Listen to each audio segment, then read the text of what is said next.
Apreciados amigos, para mí es un honor estar una vez más en Asofondos. He tenido la ocasión de estar acá en múltiples roles, estar como senador de la República, como candidato presidencial y como presidente. Santiago Montenegro nos ha invitado hoy a un gran debate, sobre la democracia y a entender por qué la democracia y el mercado y la economía libre son de la esencia misma. Son prácticamente dos piedras angulares del soporte de la libertad de elegir. La democracia es un bien público, es además un valor en sí mismo y nace y se fortalece sobre la premisa de la libertad de elegir. Esa es la gran diferencia de la democracia con otros regímenes. Los ciudadanos eligen, los ciudadanos participan y existe un marco general, constitucional, legal y de políticas públicas que orienta el devenir de una sociedad. Es muy importante que cuando hablamos de democracia podamos también entender la naturaleza de la propia que hemos construido. El 6 de octubre de 1821, cuando nació la Constitución de la Gran Colombia, su artículo 3º, doctor Montenegro, mencionaba la libertad, la seguridad, la igualdad y la propiedad, porque entraña en la democracia misma que la libertad de elegir también parte de la base de la libertad de emprender, de la libertad de poseer y de entender que esa atribución de la personalidad humana entraña para bien la participación del ciudadano en las actividades económicas. Por esa razón, tenemos que ser conscientes que las democracias también tienen amenazas. Amenazas de los que quieren enceguecer la capacidad ciudadana de discernir y ejercer ese atributo de la libertad de elegir. Y también le quieren limitar su capacidad de expresión. ¿Para qué? Para poder, por esa vía, generar distorsiones arbitrarias que afiancen lo que se ha denominado de manera clara y elocuente por Moisés Naim en su último libro, como el autocratismo o los autócratas 3P. Los autócratas que se basan en la posverdad, en el populismo y en la polarización. Esos esquemas son los que han llegado a muchos países del mundo, que han llegado también a países de América Latina y han destruido la economía, las libertades individuales, las instituciones, y que han golpeado también históricamente a Europa, como puede ser recordando esos momentos que usted mencionó, doctor Santiago, de esas épocas donde la xenofobia condujo a la más horrenda de las confrontaciones mundiales. Si no entendemos que esos fenómenos se pueden repetir y que se pueden además hacer más peligrosos en las democracias contemporáneas, donde aparece también el fenómeno de la manipulación algorítmica de las redes, estaremos entonces propiciando el debilitamiento de la democracia misma. Por eso el populismo es uno de los factores que más amenaza las libertades y se basa en vender pan para hoy cuando lo que está incubando es hambre para mañana. Se basa en vender políticas públicas que pueden ganar aplausos momentáneos, pero que representan un detrimento a la sociedad. Hemos visto en muchos países de América Latina cómo, por ejemplo, empezaron a hacerse llamados para dar retiros pensionales, casi que de manera ilimitada. Y digo ilimitada porque se abrió una compuerta sobre la base de generar una falsa ilusión de tener dinero en el bolsillo, cuando lo que se estaba resquebrajando era el ahorro futuro. Vimos, por ejemplo, también políticas de la estatización de distintos sectores de la economía. Vimos corralitos en lugares de América Latina donde se vendía la ilusión de la protección del ahorro, cuando lo que se estaba haciendo era un atraco al ahorro de los ciudadanos, tomando los recursos de los fondos de pensiones y poniéndolos al servicio de la politiquería. Y vimos también en otros países de América Latina cómo ese populismo lo que estaba buscando era, dentro de la democracia, ir carcomiendo las instituciones para volverse dictocracia y después dictadura. Por eso es bien importante también ser capaces de discernir que lo que busca ese autocratismo 3P también es nutrirse de la polarización constante, de satanizar a las instituciones, de demonizar a la fuerza pública, de demonizar a sectores específicos de la economía, sean las concesiones viales, sean los fondos de pensión, sean sectores agrícolas o sectores mineros o sectores de hidrocarburos o sectores financieros, porque tratan también de sembrar en la ciudadanía la idea de que lo que construyen es una actividad perniciosa para la sociedad y por lo tanto hay que destruirla, porque a los autócratas 3P sí que les gusta destruir, pero lo que nunca señalan es que en el mundo hay convivencias armoniosas que facilitan las transiciones entre sectores. Por ejemplo, en Canadá, ¿puede un país ser al mismo tiempo una potencia en energías convencionales y en energías renovables? Ser una potencia minera y al mismo tiempo una potencia en la conservación del medio ambiente. Ser una potencia en el desarrollo empresarial y al mismo tiempo una potencia en la fraternidad en los mercados laborales. El autocratismo 3P busca fracturar e intimidar y busca sembrar además una amenaza constante en los sectores productivos, como si a ellos les importara algo distinto a que es en las cenizas donde construyen su porvenir político.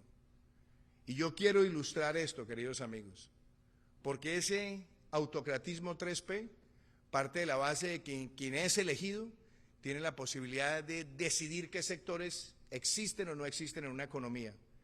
Y yo quiero dejar claro que en una democracia a nadie lo eligen para hacer lo que se le dé la gana ni amenazar las libertades económicas. Tienes que protegerlas, garantizarlas y darles certidumbre en el tiempo.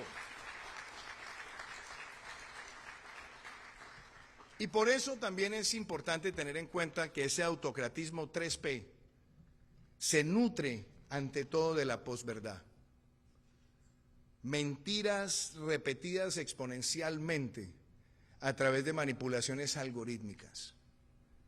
Mentiras repetidas, mensajes que se lanzan al vacío, sin pruebas, sin sustento, sin denuncia, pretendiendo que entonces sea el cuestionamiento el quien termine centrando en la sociedad una especie de halo oscuro. Esa posverdad la hemos visto en múltiples sectores y la hemos visto además con peligrosidad recientemente en América Latina. Enfrentar esa posverdad es un deber ciudadano, porque sabemos la destrucción que son capaces de generar. Conocemos lo que han hecho en muchos lugares. Y es por eso que la defensa de la democracia y la defensa de las libertades parte de la base también con tener la fehacencia en los hechos.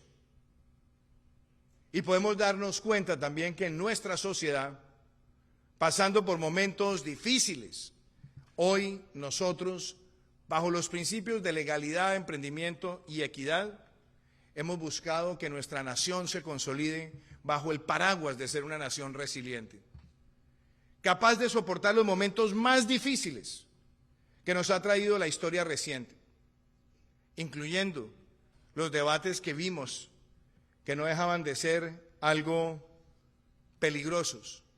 Hace 2 años, cuando empezó la pandemia, escuchábamos voces que decían que era incompatible la protección de la vida de las personas con la protección de la vida de las empresas, con la protección del desarrollo. Falsos dilemas que lo que buscaban era, claro, promover toda suerte de cuarentenas para a partir de ahí sembrar la destrucción y después obstaculizar la recuperación.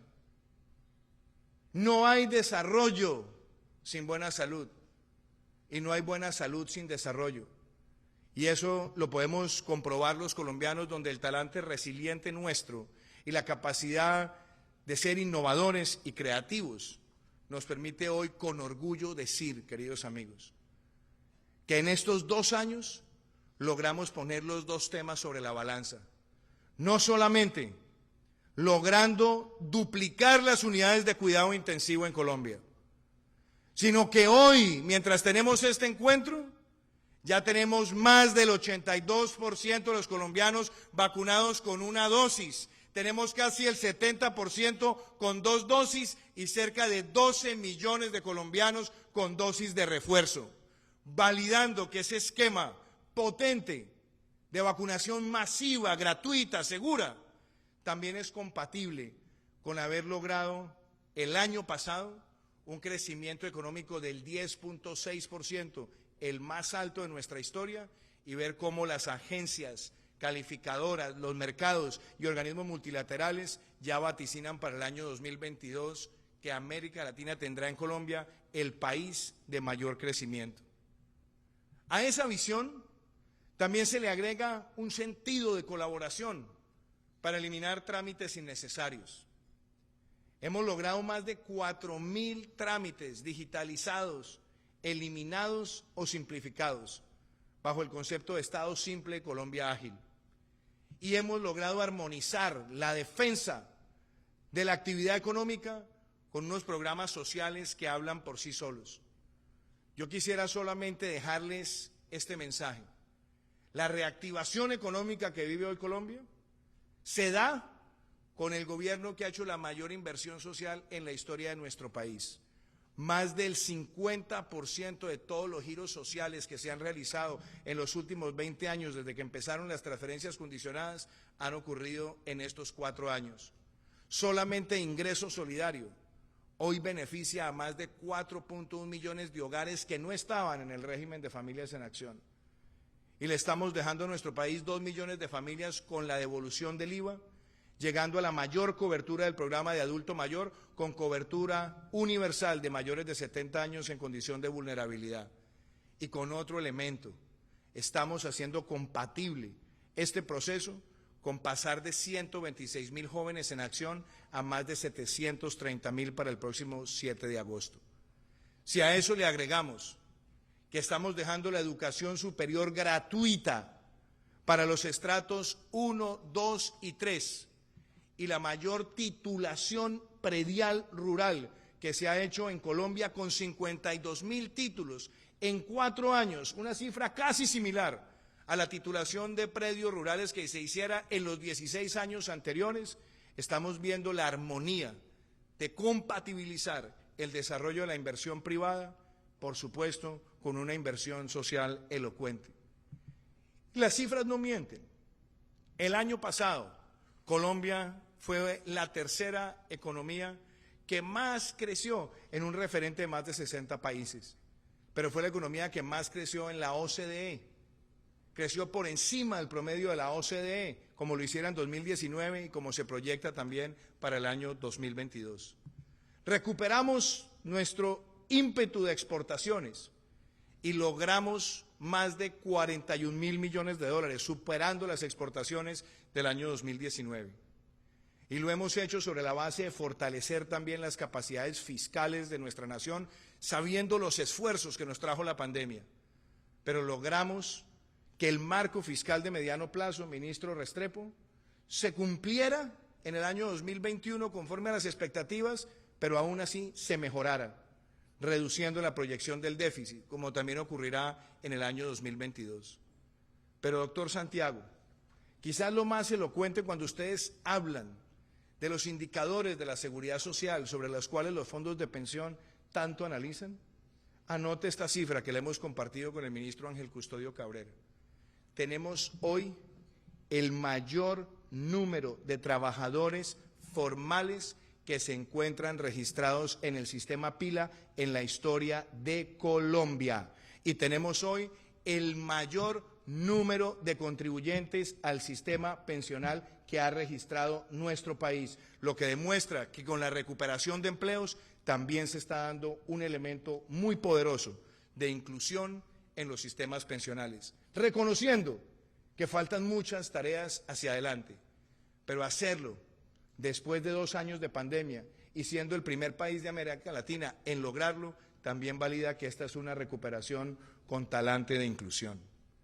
Y que viene también de la mano con una nueva concepción empresarial, la concepción de tener hoy más de 1.400 empresas BIC de beneficio de interés colombiano, de interés colectivo, registradas en Colombia, que nos posicionan como el país del mundo con más empresas de condición de beneficio generalizado o empresas B, y que se armoniza con una visión ambiental de Colombia.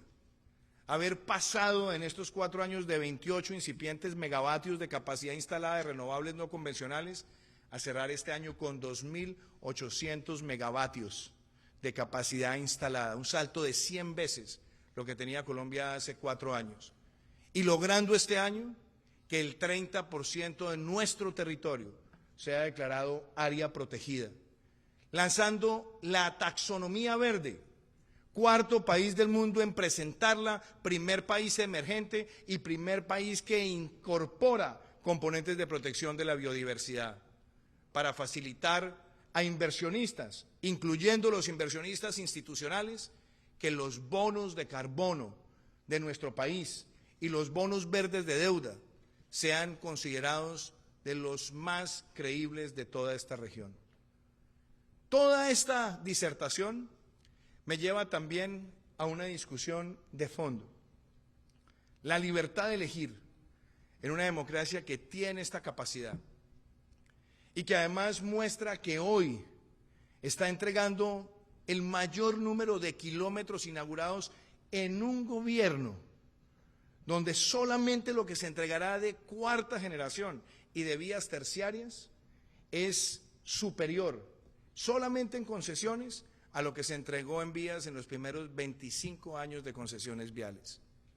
Toda esa economía ingeniosa de mercado con emprendedores es la que permite que en una nación exista un régimen de ahorro individual en el sistema pensional, para que los ciudadanos ahorren lo que corresponde a ese aporte pensando en su vejez, y que la utilidad que se genera sobre ese ahorro sea una utilidad que libremente sea invertida sin que esté nadie direccionándolo, pero buscando el balance de seguridad y rentabilidad para tener los ingresos reales futuros que permitan la cobertura de quienes necesitan llegar a una edad de pensión con certezas.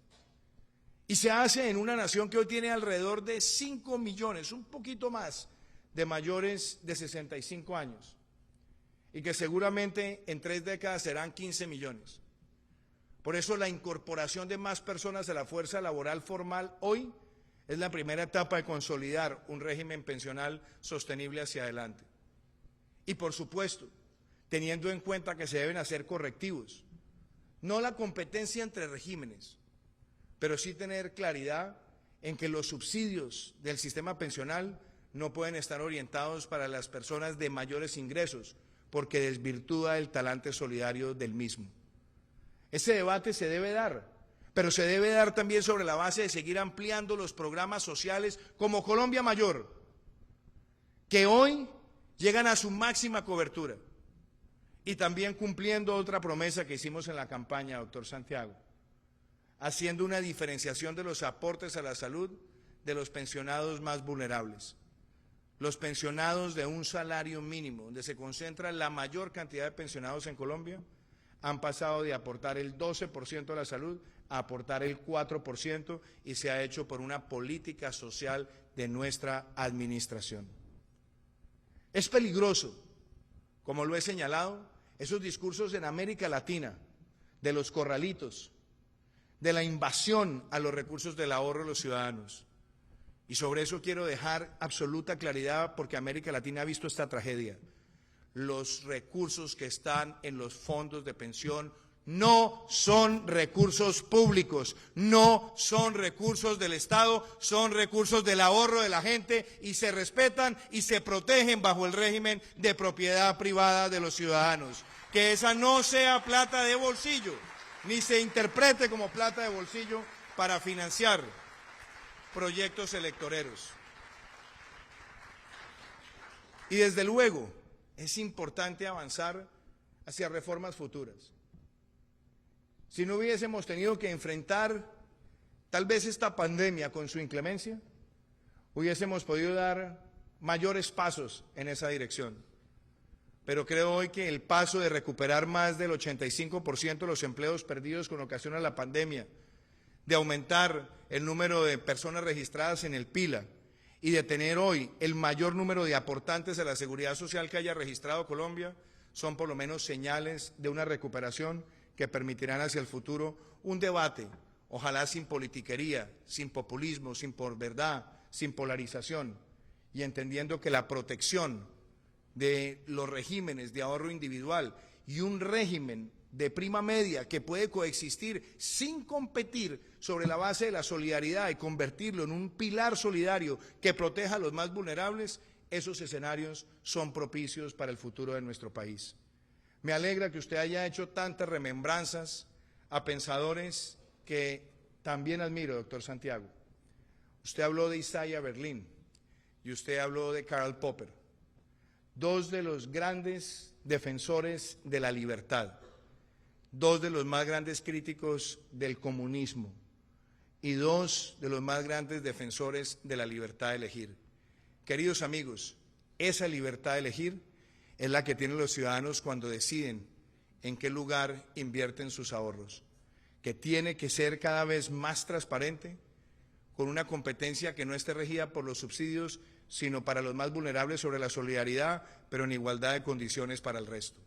Ese es el camino del futuro y ese es el camino de permitir que los recursos de los ciudadanos se orienten hacia donde tengan la mayor rentabilidad, el mayor beneficio y la mayor cobertura para su vejez. Muchísimas gracias.